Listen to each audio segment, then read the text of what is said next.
The man shoved her tray right out of her hands. Soup, bread, a small cup of tea. All of it hit the floor of the Maple Creek diner in a crash that silenced every conversation in the room. 74-year-old Harriet just stood there, staring at the mess, her hands still held out in the shape of something she no longer held. She didn't cry. She was too stunned to cry. The man who'd done it, Dex Holloway, 43 years old, owner of Holloway Aggregate and half the commercial leases on Main Street, looked down at the spilled soup with something close to satisfaction. "Next time," he said, loud enough for the whole diner to hear, "you'll think twice before parking in my spot." Nobody moved. The waitress behind the counter gripped a coffee pot so hard her knuckles went white. Two farmers in the back booth studied their plates, like the answer to everything was in the gravy. The municipal councilor sitting at the window table, a man named Bertram, who had given a speech last Canada Day about community values, folded his newspaper and looked out at the street. Nobody said a word. Dex walked back to his table. He sat down. He picked up his fork. Outside, on the frost-glazed sidewalk of Maple Creek, Ontario, a dark green pickup truck pulled into the lot. The engine cut. The door opened. A man stepped out. He moved quietly, the way people move when quiet has become a habit, not from shyness but from something trained deep into the body over years of doing things in the dark. He was 38, lean through the shoulders, with the kind of stillness that made you look twice. From the passenger side came a German shepherd. The dog didn't leap or bound. He stepped out and stood. He waited. His name was Axe. His eyes swept the parking lot in a single, unhurried pass. The man's name was Seth. And he had come home to Maple Creek for the first time in 4 years to visit his mother. He pushed open the diner door. He saw her immediately. Harriet, his mother, kneeling on the linoleum, picking up pieces of broken bread with hands that were trembling slightly. Not from age, but from something she was working hard to hold inside. There was a wet stain spreading from the soup bowl. There was a man at the corner table cutting into a piece of pie. Seth didn't run. He didn't raise his voice. He walked forward at the same pace he'd entered, and he lowered himself beside his mother. His hand covered hers, murred. "Mom," his voice was barely above a murmur. "Are you hurt?" "I'm fine," Harriet said. She wasn't. Her wrist had caught the edge of the table when she'd stumbled. She was 74 years old, and she'd just been humiliated in the one place in town she'd eaten lunch every Tuesday since his father died. Seth looked at the spilled food. He looked at the room, the frozen faces, the avoided eyes, the man in the corner with the fork. He helped his mother to her feet. He handed her to the nearest chair with the same careful precision he used for everything. Then he turned. Axe had not moved from just inside the door. His ears were up. His attention was fixed on the corner table. Seth walked toward Dex Holloway. He didn't hurry. Each step was measured as if he had all the time in the world, because he understood, in the particular way that men with his training understand, that speed is not the same as control. Dex looked up from his pie when Seth was 3 feet away. He had the face of a man who had spent decades getting what he wanted, and had come to believe that was the natural order of things. "Something I can help you with," Dex said. "That was my mother," Seth said. Dex looked past him toward Harriet, then back. He shrugged. "She was standing in my spot. I've told the town about that spot for 2 years. She's 74 years old," Seth said. "You knocked her food on the floor. It was an accident." "It wasn't." The word landed flat and final, no heat in it, no performance. Just the fact of it, stated by someone with no particular interest in arguing the point. Dex set down his fork.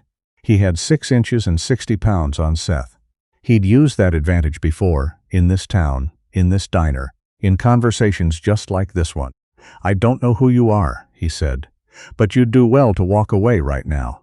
"My name is Seth Marlowe," Seth said. "I'm on leave from Naval Special Warfare, and you're going to apologize to her." Something moved through the diner then. Not sound, the opposite of sound. Every person in the room seemed to stop breathing at exactly the same moment. The waitress with the coffee pot, the farmers in the back booth, Counselor Bertram at the window. They all went absolutely still, and for the first time in a long time, Maple Creek held its breath and watched. Dex stood up. He was a big man. He knew how to use that. He took a step towards Seth, the way he always took that step, with the weight and the certainty of someone who had never had it not work. Axe moved. He didn't bark. He didn't lunge. He simply repositioned, 4 steps forward, direct and precise, and sat. Between Dex and Seth. Facing Dex, the dog's eyes were calm. His body was absolutely still. That stillness was the thing. It was the same stillness as Seth's, the same trained patience, the same total absence of bluff. Dex stopped. He looked at the dog. The dog looked at him. "That animal needs to be on a leash," Dex said. His voice had changed. Not broken, but changed. Something behind the bluster had shifted a fraction of an inch. "He is on a leash," Seth said. He held up the slack lead. Axe hold. The dog didn't move. "You're going to sit down," Seth said to Dex, "and you're going to wait, because right now I'm going to see to my mother. And after that, I'm going to come back here, and we're going to discuss what just happened. And then you're going to apologize to her. Those are the only 3 things happening in this room today. You can choose what order they happen in." He turned his back on Dex Holloway. In 20 years of operating in some of the most dangerous environments on Earth, Seth Marlowe had never once turned his back on a threat without knowing exactly where the threat was, what it would do, and when. He knew all of those things now. He went back to his mother. In a booth near the emergency exit, a young man named Tyler had his phone out. He was 22, a geography student at Queen's, spending the long weekend with his parents. He had filmed the entire thing, from the tray hitting the floor to the dog stepping forward to that last quiet exchange. He hadn't planned to. His hands had just moved. He sat now looking at his screen, at the footage, and then at the room, and then at his screen again. His thumb hovered. He uploaded it. The caption was simple. "This just happened at a diner in small-town Ontario. That's a Navy SEAL and his military dog. The other guy owns half the town." By the time Seth had settled Harriet with a fresh cup of tea and told her she was going nowhere until she'd eaten, the video had 40,000 views. By the time the tea was finished, it had 200,000. By the time Dex Holloway walked out of the Maple Creek Diner, without his apology and without his pie, his name was the top search in the province. There is a particular kind of man who mistakes the silence of a community for its consent. Dex Holloway had spent 15 years reading Maple Creek's silence as approval. He had bought that silence, in some cases. In others, he had leased it. In a few, he had simply waited until the person making noise got tired. He had learned, over time, that people could absorb a great deal if you applied pressure slowly enough. He had never once considered what might happen if someone arrived who had not yet been worn down. The calls started that evening. First came the journalists, local ones, then provincial, then veterans organizations, then the residents who had been silent for years and suddenly found, watching a video on their phones of a German shepherd standing between an old woman and a bully, that the silence had become unbearable. A woman named Greta, who had sold her family property to one of Dex's holding companies 3 years ago, at a price she'd never believed was fair, posted a long account of the process on a community Facebook group. It was shared 900 times before midnight.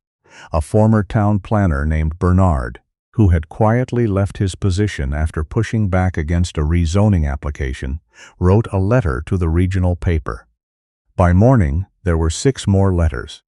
In a glass-walled office in the Holloway Aggregate building on the edge of town, Dex sat across from his lawyer, a man named Phil, who had the careful expression of someone doing arithmetic in his head and watched the numbers on his laptop climb. "We need to get ahead of this," Phil said. "There's nothing to get ahead of," Dex said. "It was a spilled tray. It was a spilled tray watched by 400,000 people." Dex pushed back from the desk. He went to the window. Maple Creek looked the same as it always did. The water tower, the grain elevator, the steeple of St. Andrews, his town. 15 years of work. He had built something here. He had done what men with ambition did. He had seen what the place could become, and he had pushed it there. If some people had found that uncomfortable, that was the cost of progress. Nobody remembered the friction once the thing was built. "Find out who the kid is," Dex said. "The one who filmed it."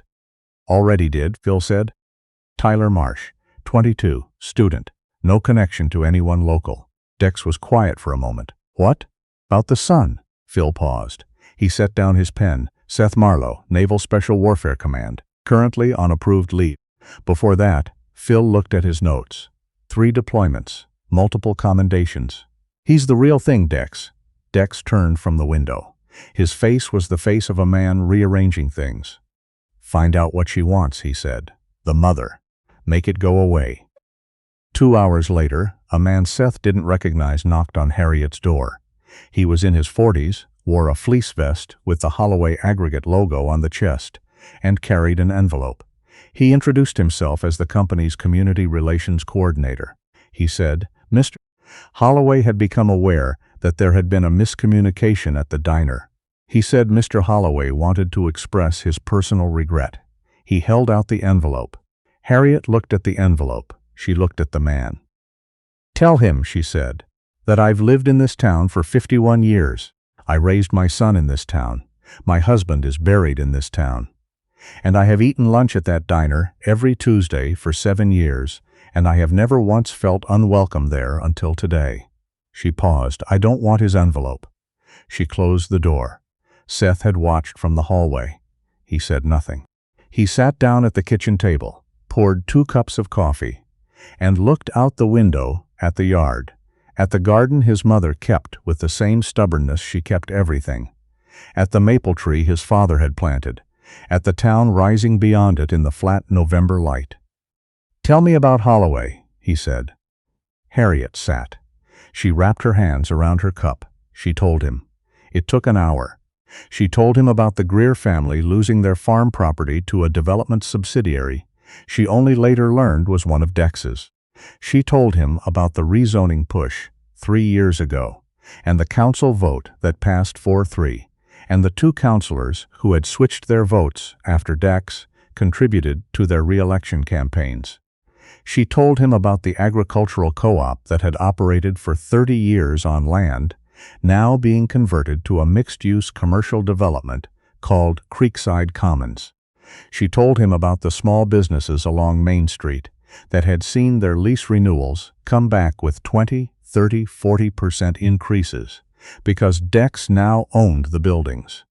She told him about the complaints filed with the regional municipality that had gone nowhere because the regional liaison officer was a man named Gordon who had done his articling under Dex's lawyer. She told him about the people who had left. Good families. People who had been in Maple Creek for generations. Gone. Seth listened. He asked 2 questions during the whole hour, both specific and quiet, and he wrote nothing down because he didn't need to. When she finished, he drank his coffee. He looked out the window. "Okay," he said. That night, he made a call on a phone he had not used since before his leave began. The call was answered on the 2nd ring. He gave a name, a province, a general category of activity. He asked for contact with anyone working financial crimes or municipal corruption. He was transferred twice. He gave his service number. He was told someone would be in touch. He slept 4 hours. Axe slept at the foot of the bed. In the morning, the video had 1.3 million views.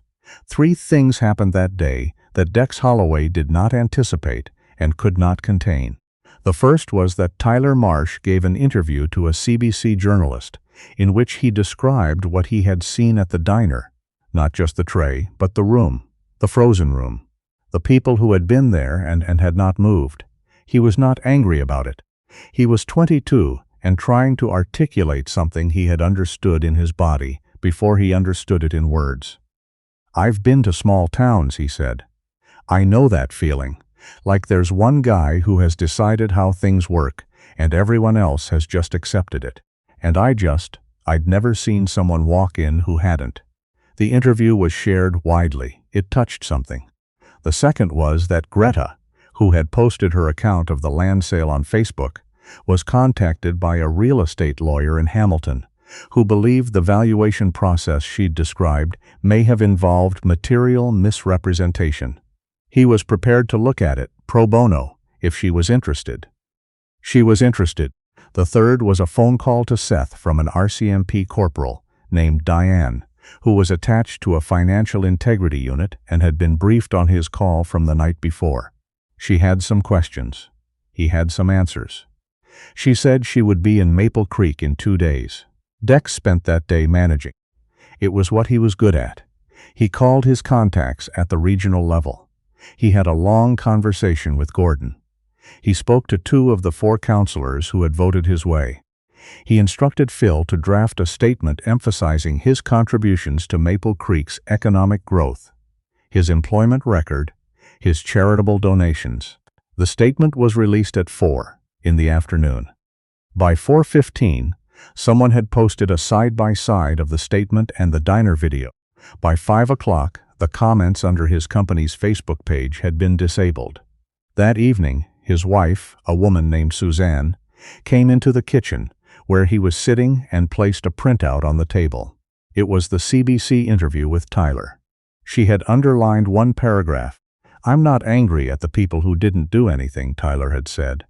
"I understand why. But I think about that room a lot. I think about what it costs, over time, to just keep accepting something you know is wrong." Suzanne looked at her husband. She had been married to him for 19 years. She had watched him build the business, negotiate the land, work the council, work the lawyers, work the town. She had told herself that growth was complicated, and that men who made things happen operated differently from men who did not. She had told herself this for a long time. "Dex," she said. He looked up. She picked up the printout. She went upstairs. She sat on the edge of the bed for a long time. Then she opened her laptop. She found the email address of the real estate lawyer in Hamilton, who was working with Greta. She typed for 20 minutes. She attached 3 files. Documents she had come across over the years and kept, not knowing why she kept them, understanding now that she had always known why. She pressed send. Then she closed the laptop and sat in the quiet of the house she had lived in for 12 years, listening to her husband move around in the kitchen below. And she felt something settle in her chest. Not peace, exactly. Something more complicated than that. The particular weight of a decision made late, not too late, but late. And the strange lightness that comes when you stop carrying something you should have set down years ago. The RCMP corporal arrived on a Wednesday. Corporal Diane Tessier was 41, unhurried, and had the habit of asking one question and then wading through whatever came next without filling the silence.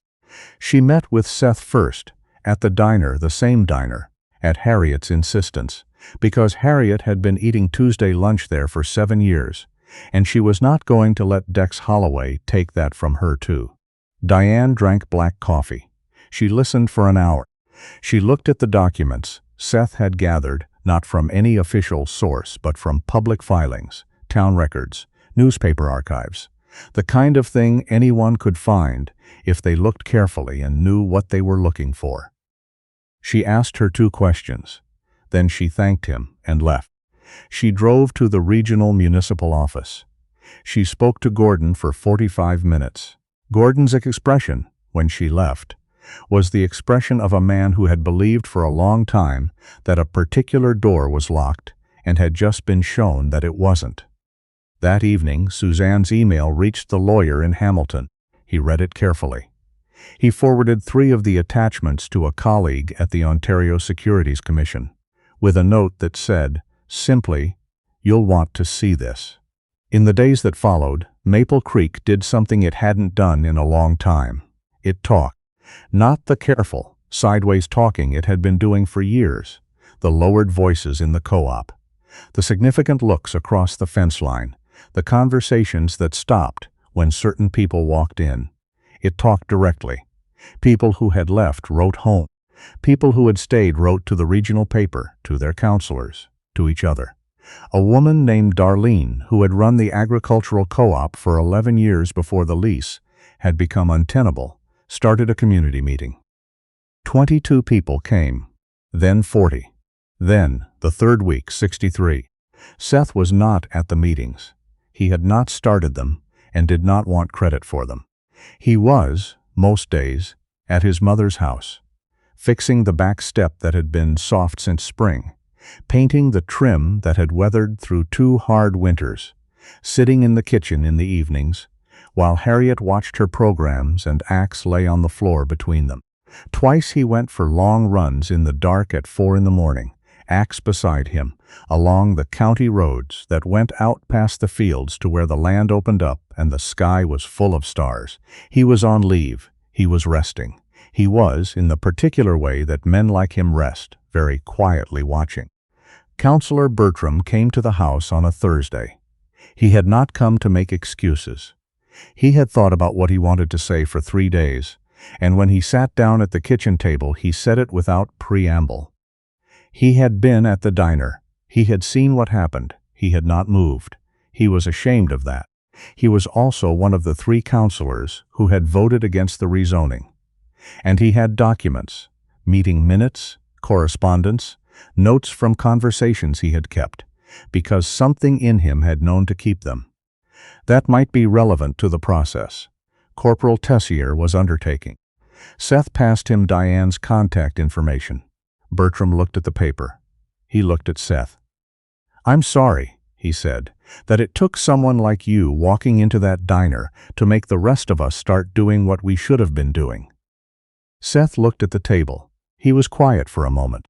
"The hard part," he said, "isn't starting. The hard part is being the first one." He paused. "You weren't the first one, but you're here now." Bertram nodded. He folded the paper into his pocket. He stood and shook Seth's hand and walked out into the November cold. Investigation moved the way serious investigations move. Not with the dramatic speed of television, but with the slow, methodical accumulation of documented fact. Corporal Tessier's unit was joined by 2 colleagues from the OSC. The Hamilton lawyer filed a formal complaint regarding the land valuation process. A second complaint followed, from a different property. Then a third. Gordon, at the regional office, retained his own lawyer on the advice of Gordon's brother, who practiced criminal defense in Toronto. Phil, Dex's lawyer, had a conversation with Dex that Dex described afterward as the worst 20 minutes of his life. The rezoning approvals were placed under administrative review. The Creekside Commons project was suspended pending an audit of the approvals process. 2 of the 4 councillors who had voted in favor resigned their seats, stating personal reasons. The third hired a lawyer. The fourth, a young woman named Kristen who had been on council for 18 months and had voted yes on the advice of her predecessor and had never quite believed it was the right thing, called the Regional Integrity Commissioner's office herself and offered full cooperation. On a Friday afternoon in late November, Dex Holloway was arrested at his office. Charges related to fraud, breach of trust, and influence peddling. Phil was at his side, which is to say Phil was 2 feet away looking at the floor. The aggregate building's parking lot had 2 journalists and a camera crew in it. The footage was not dramatic. Dex walked out in his coat, got into a car, was driven away. It was quiet. The most important things usually are. Seth watched it on his mother's laptop at the kitchen table. Harriet was making soup. The radio was on. Axe was asleep in the patch of afternoon light by the back door. Outside, the first proper snow of the season had begun, fine and steady, covering the garden, the maple tree, the yard. "It's done?" Harriet asked. "Started," Seth said. He looked at the screen a moment longer, then closed the laptop. "The rest will take time." She set a bowl in front of him. She sat down across the table. She looked at her son, the lines around his eyes, the quietness that lived in him now, the way he held himself like someone accustomed to waiting. She thought about the boy he'd been in this kitchen, eating cereal before school in the dark, backpack already on. She thought about how she'd understood even then that he was going to become someone who stood between things. "Will you stay a while longer?" she said. He picked up the spoon. "I've got 2 more weeks." "Good," she said. The snow fell. Axe breathed. The radio played something soft and old. The soup was good. There is a version of this story where Seth Marlowe is the whole of it. The trained hand, the quiet voice, the dog at the door, and the town is just the place where it happened. But that isn't the story. The story is the room. The room full of people who knew what they'd seen and couldn't make themselves speak. The room where Suzanne Holloway sat at her kitchen table, 19 years into a marriage, and finally opened her laptop. The room where Darlene unlocked the co-op hall and set out chairs and wondered if anyone would come. And 63 people did.